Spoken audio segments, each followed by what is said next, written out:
नमस्कार, मैं संदीप अवस्थी। आप देख रहे हैं मानवी टाइम्स। देश और दुनिया की तरोताजा खबरों के लिए देखते रहिए मानवी टाइम्स। वर्तमान समय में देश कोरोना के संक्रमण से सामना कर रहा है। विश्व कोरोना काल में राज्य सरकारों द्वारा कोविड-19 की बीमारी से बचने के लिए टीकाकरण का बहुत ही वृहद कार्यक्रम किया जा रहा है, लेकिन इस टीकाकरण के लिए जनता में तमाम तरह की भ्रांतियां फैली हुई हैं और समाचार के अन्य संसाधनों ने टीकाकरण की प्रक्रिया के बाद होने वाली मौतों को इस कदर बढ़ा चढ़ाकर बताया है कि लोगों में टीकाकरण के नाम पर डर व्याप्त हो गया, एक भय सा माहौल सा बन गया है। इसके लिए उत्तर प्रदेश राज्य सरकार ने इस चैनल के माध्यम से जनहित में अपील की जाती है कि कोविड-19 टीकाकरण के कार्यक्रम के साथ साथ लोगों को टीकाकरण के बाद अपनी कैसे जीवन शैली व्यतीत करनी है, इसकी गाइडलाइन उपलब्ध कराई जाए, जिससे जनता में भ्रम की स्थिति ना हो। यदि टीकाकरण करा रहे हैं व्यक्ति को पहले से ही किसी तरह की गंभीर बीमारी है तो उसके बचाव के लिए और उसके जीवन के रखरखाव के लिए क्या आवश्यक है, इसके लिए सरकार उचित मार्गदर्शन और गाइडलाइन तय करे।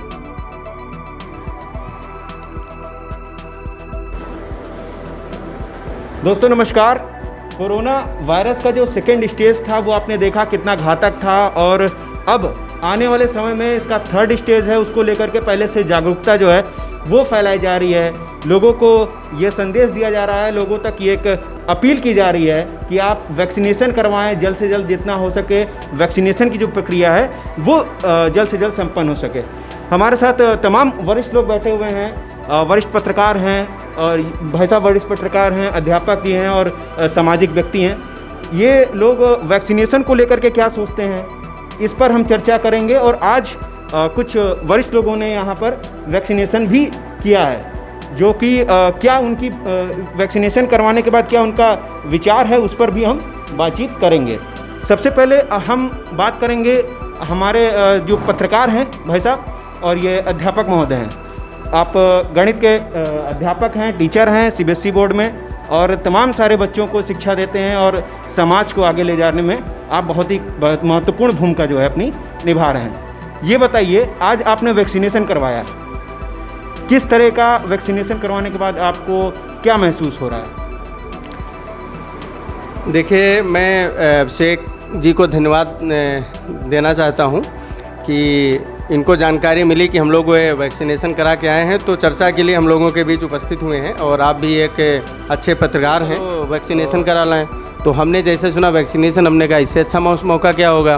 तो संदीप ने कहा वैक्सीनेशन कराएंगे तोमर जी। तो हमने कहा अरे इससे बढ़िया मौका क्या होगा, कहाँ चलना है।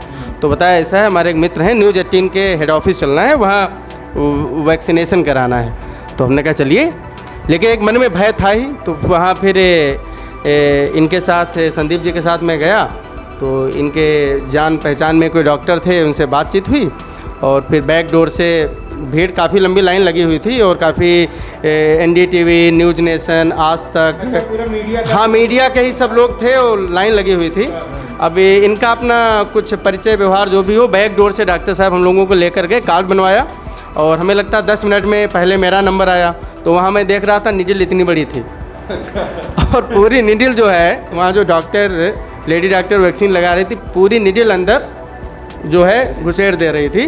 तो हमने कहा यार ये तो बड़ा दिक्कत है, इतनी बड़ी निडिल, और ये तो बहुत ही पैनिक होगा, ठीक है।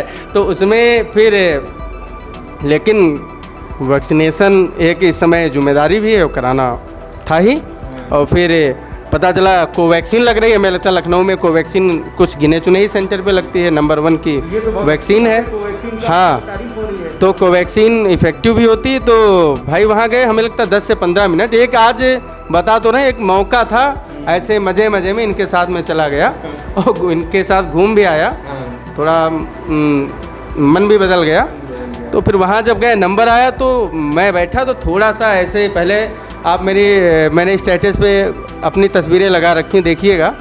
तो जो वैक्सीन वो लगा रही थी, मैंने आंख बंद कर ली। तो आंख बंद कर ली, हमको पता भी नहीं चला वो निडिल कब अंदर गई और कब बाहर निकली। और जब डॉक्टर ने कहा कि सर हो गया, तो हमने कहा क्या लग गया क्या ना।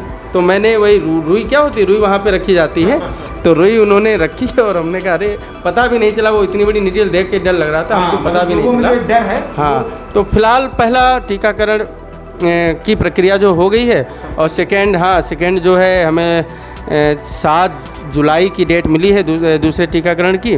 तो खैर गए थे ऐसे हंसी मजाक में घूमने, और लेकिन टीकाकरण हो गया। इसके लिए पत्रकार संदीप अवस्थी जी का मैं धन्यवाद ज्ञापित करूंगा कि इनके माध्यम से आज टीकाकरण हो गया। ये भी एक जिम्मेदारी और तनाव ही था। बस यहीं पे हम चर्चा अपनी ख़त्म करते हैं। तो ये इनका कहना है कि देखिए, पत्रकार समाज का आईना होता है और अध्यापक समाज की दिशो दशा निर्धारित करता है, और दोनों लोग का आज संयोग आपस में हो गया। तो भाई साहब ये बताइए, आप हमारे साथ मैं पहले इनका परिचय करवा दूं। संपादक महोदय हैं मानवी टाइम्स के, और बहुत ही अच्छी पत्रकारिता करते हैं क्षेत्र में, और समाज को लेकर के आगे चलते हैं, और सामाजिक स्तर पर बहुत बढ़िया इन्होंने अपना नाम भी कमाया है। ये बताइए, वैक्सीनेशन को लेकर के लोगों में एक भय है, एक डर है, आप आज कैसे आपका ये प्लानिंग बन गया और कैसे आप दोनों का ये सहयोग बन गया? जी मैं बिल्कुल बताता हूँ आपके सामने। सबसे पहली बात यह है कि आपके चैनल को बहुत बहुत धन्यवाद कि आप जो वैक्सीनेशन के चीज़ों को आप बढ़ाकर चढ़ा के दिखा रहे हैं और लोगों को जागरूक कर रहे हैं। आज सुबह मैं करीब 9 बजे सो के उठा और एक हमारे मित्र का फ़ोन आता है कि कहाँ हो, आओ मिलना है तुमसे। तो मैंने उससे पूछा क्या हुआ, क्या है इतनी जल्दी, क्या कहे, नहीं बस ऐसे ही आ जाओ, काफ़ी दिन से मुलाकात नहीं हुई तो मिल लेते हैं। तो हमने ठीक है नहाया धोया और 10:30-11 बजे मैं निकला।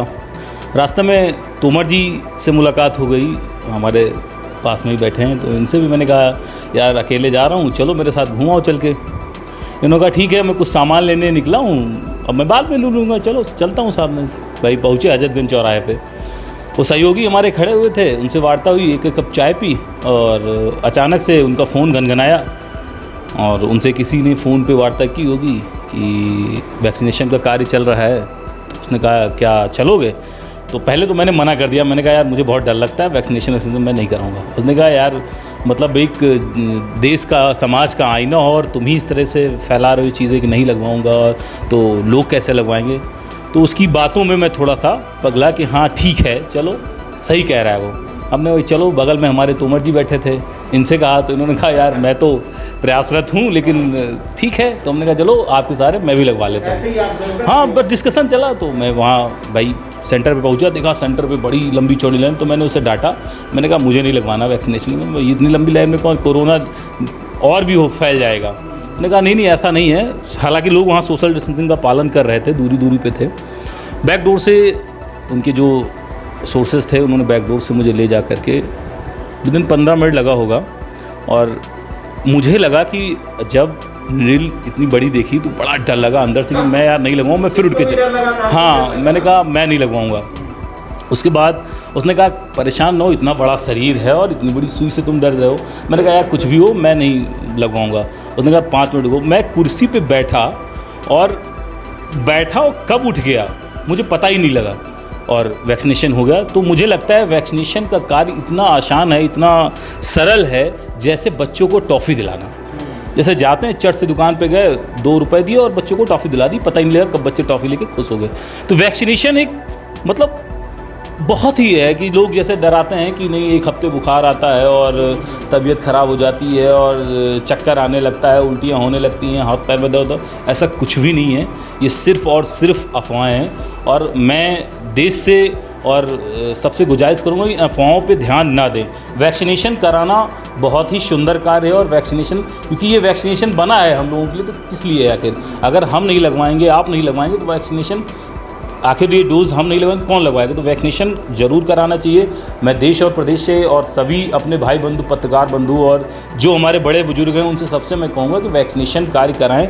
ये बहुत ही अच्छा कार्य है और इससे जो है कोरोना की लड़ने की जो है ऊर्जा बढ़ती है। और इसी बात के साथ मैं अपनी बात को विराम देता हूँ अभिषेक जी।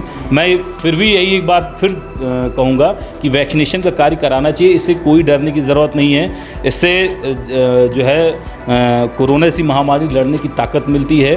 जैसे कहते हैं ना कि कोरोना को हराना है और देश को जिताना है। इस पहल और इस मुहिम में हम बढ़ चढ़ के लोगों से कहेंगे कि हिस्सा लें, और मैंने आज हिस्सा लिया है। आज वैक्सीनेशन लगवाने के बाद मुझे कोई भी ऐसा नहीं लग रहा, मैं जैसे नॉर्मल पहले था वैसे आज हूँ। देखिए आपके सामने मैं बात कर रहा हूँ, सारी चीज़ें अभी मुश्किल से मुझे लग रहा होगा कि मैंने 3 साढ़े 3-4 घंटे हुए होंगे वैक्सीनेशन कराए हुए। वैसे ही मैं बात कर रहा हूँ और खा पी रहा हूँ, मस्त मौज कर रहा हूँ और आपके सामने में बैठा हूँ। तो मैं लोगों से ही कह रहा हूँ कि आप देखिए कि ऐसा कुछ भी नहीं है। और ये बुखार और ये सब जुकाम ये कुछ नहीं है, ये नॉर्मल है और बहुत अच्छी चीज़ है। कोरोना वैक्सीनेशन कराना चाहिए। देश से यही मैं और सबसे गुजारिश करूँगा, वैक्सीनेशन कराएं अभिषेक जी। भाई साहब और हैं हमारे साथ बगल में, ये बताइए क्या वैक्सीनेशन करवाया कि नहीं आपने? मतलब अभी नहीं करवाया। और हमारे साथ बगल में वरिष्ठ पत्रकार, हम सबके गार्जियन हैं। आप पॉइंट ऑफ लखनऊ के संपादक हैं और सामाजिक स्तर पर बहुत ही अच्छा काम कर रहे हैं और एक समिति बना करके लोगों को एकजुट होने का भी ये कार्य कर रहे हैं और लोगों के बीच में अच्छा जो संदेश है वो भी दे रहे हैं। हम इनसे थोड़ा वार्तालाप करेंगे और पूरी जानकारी हासिल करेंगे कि वैक्सीनेशन को लेकर के इनका क्या सोचना है। सर, क्या सोचना है वैक्सीनेशन को लेकर के आपका? अभिषेक जी, आपको टीकाकरण के इस कार्यक्रम को प्रोत्साहित करने के लिए आपका बहुत बहुत पहले तो धन्यवाद अदा करता हूं। और इसी के साथ मैं अपनी बात को आगे बढ़ाते हुए ये बताना चाहता हूं कि देश में टीकाकरण की प्रक्रिया पहली बार नहीं हुई है। हमने खसरे का टीकाकरण कराया है, चेचक का कराया है, पोलियो का कराया है। चूँकि ये पूर्व निर्धारित बीमारियों से हम सब लोग रूबरू होते आए हैं। वर्तमान समय में पिछले वर्ष से कोरोना महामारी ने जब पहली बार कोरोना का नाम सुना गया देश के अंदर, तो देश में किसी भी तरीके का संसाधन नहीं था और उस संसाधन के अभाव में तमाम कैजुअल्टी हो गई और हमारी देश की जनता बहुत ज़्यादा परेशान हो गई, मानसिक तौर पर, शारीरिक तौर पर और आर्थिक तौर पर। लेकिन इस बार जब कोरोना ने दोबारा दस्तक दी हमारे देश में, तो हमारी सरकारों ने इसका लमसम पूरी तरीके से नियोजित तरीके से इसकी व्यवस्था कर दी। पहली व्यवस्था की टीकाकरण की, लेकिन टीकाकरण के बारे में इतनी भ्रांतियां फैली हुई थी, इस कदर डर व्याप्त था, ऐसा माहौल बना हुआ था कि लोगों को ये पता नहीं था कि साहब इस टीकाकरण से मेरे स्वास्थ्य को और मेरे जीवन को क्या फ़ायदा मिलेगा, या इस टीकाकरण को कराने के बाद में हमें किन समस्याओं का सामना करना पड़ेगा। बिंदुवार मैं बात इसलिए करना चाहता हूं कि इस चैनल के माध्यम से लोगों को शायद ये जानकारी नहीं मिल पाती है कि इस टीकाकरण के बाद की प्रक्रिया क्या होती है। हालांकि प्रदेश सरकारों के पास में सूचना विभाग होता है और सूचना विभाग के माध्यम से जनता को जागरूक करने की पूरी व्यवस्था होती है। मेरा व्यक्तिगत तौर पे ये मानना है कि टीकाकरण कराने वाले व्यक्ति को एक गाइडलाइन भी दी जाए, चाहे वो लिखित रूप में दी जाए, चाहे वो मौखिक रूप में दी जाए, कि आपको इस टीकाकरण से डरने की ज़रूरत नहीं है। इस टीकाकरण को करवाने के बाद आपको अपने जीवन को कितने समय तक कैसे व्यवस्थित रखना है। जैसे कि अभी हमारे तोमर साहब अध्यापक हैं, बताया बातचीत में कि डर था। संदीप जी पत्रकार हैं, बताया डर था। ये डर क्यों है? डर इसलिए है क्योंकि हमें इस टीकाकरण के बारे में प्रदेश सरकार के माध्यम से पूरी जानकारी नहीं दी गई। मैं इस चैनल के माध्यम से प्रदेश सरकार से ये निवेदन करता हूँ कि अपने सूचना प्रसारण कार्यालय से इस टीकाकरण के माध्यम को लेकर के एक ऐसी गाइडलाइन तय करें कि हर व्यक्ति ये सोच ले कि ये टीकाकरण उसके जीवन को सुरक्षित करेगा, और यदि हम इसमें लापरवाही करेंगे तो हमारा जीवन सुरक्षित हो सकता है। जैसे कि अभिषेक जी ने आज जो ये कार्यक्रम रखा, बहुत अच्छा कार्यक्रम रखा, और इसी कार्यक्रम में अभी मुझे ज्ञात हुआ कि हमारे ही मिलने वाले भाई लोग हैं जिनको डर लग रहा था। डर इसलिए लग रहा था क्योंकि इनको पूरा ज्ञान नहीं था। बड़ी नोज़ल देखिए, ये इंजेक्ट कैसे होगी, कितना दर्द होगा, कितना पैनिक होगा, ये सारी चीज़ें हैं। मैं पुनः फिर निवेदन करना चाहता हूँ प्रदेश सरकार से कि इस टीकाकरण के बारे में जो भ्रांतियाँ फैली हुई हैं, ये इसलिए फैली हुई हैं कि जितने मुँह उतनी बातें होती हैं। इनकी कायदे से व्यवस्था करके और इसके गाइडलाइन जरूर तय की जाए कि इस टीकाकरण करवाने से पहले और टीकाकरण के बाद में किसी को भी कोई समस्या नहीं होती है। और यदि पहले से टीकाकरण कराए हुए व्यक्ति को किसी भी तरह की बीमारी की समस्या है तो उसकी गाइडलाइन क्या है, उसकी गाइडलाइन नहीं तय है। इसी के साथ अभिषेक जी मैं अपनी बात को समाप्त करता हूँ। धन्यवाद। तो ये आपने सुना कैसे जो हमारे वरिष्ठ पत्रकार हैं, और ये इनका जो कहना था कि जो गाइडलाइन सरकार इसको लेकर के भी एक निर्धारित करे, क्योंकि लोगों में डर का माहौल है, ग्रामीण स्तर पर लोगों में जागरूकता नहीं है और लोग इसको लेकर के हिचके हुए हैं, डरे हुए हैं कि वैक्सीनेशन के बाद उन्हें किस तरह की उनकी जो दिनचर्या है वो होनी चाहिए और क्या क्या उनको जो है रख रखाव करना चाहिए। तो ये हमारे वरिष्ठ पत्रकार जी की तरफ से एक कंक्लूज़न निकल कर आया और प्रदेश सरकार से ये एक हम सब लोग की तरफ से एक अपील है, एक विनती है कि कृपया करके एक गाइडलाइन जो है वो जारी की जाए, जिससे कि जो लोग हैं जो वैक्सीनेशन करवा रहे हैं उसके बाद उनको किस तरह से अपना जीवन यापन करना है, किन किन चीज़ों की सावधानी बरतनी है, ये तमाम सारे जो बात हैं वो निकल कर आए, जिससे कि जो लोगों में भ्रांतियां हैं, ग्रामीण स्तर पर लोगों में डर है, वो चीज़ें ख़त्म हो सकें। बहरहाल इस परिचर्चा का निर्णय यही निकला और आप हमारे चैनल को सब्सक्राइब करें, हमारे स्वतंत्र पत्रकारिता को आगे ले जाने के लिए हमें आगे बढ़ाएं, आपसे यही विनती है। नमस्कार।